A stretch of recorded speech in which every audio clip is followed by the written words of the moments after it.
tan c সমান 3/4 হলে sec c এর সমান কত? ঢাকা বোর্ড 2019 সালে আসছে। তো প্রথমে দেখো দেওয়া আছে।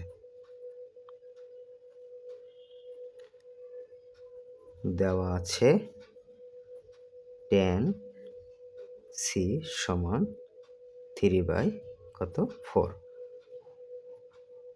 আমরা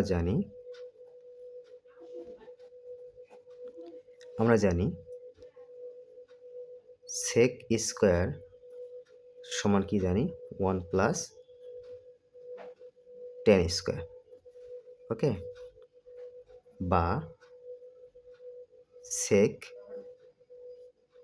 তাহলে রুট ওভার কি হবে এখানে 1 প্লাস tan এর মান কত এখানে 3/4 স্কয়ার দিলাম, বা sec c সমান 1 প্লাস 3 কে স্কয়ার করলে 9 আর 4 কে স্কয়ার করলে sec। তাহলে দেখো এটা কি করব, লসাগু করব। লসাগু করলে কত হবে 16 প্লাস 9/16 সমান sec সমান, তাহলে দেখো কত হয় 25/16। ওকে, দেখো এটা sec c সমান 5/4।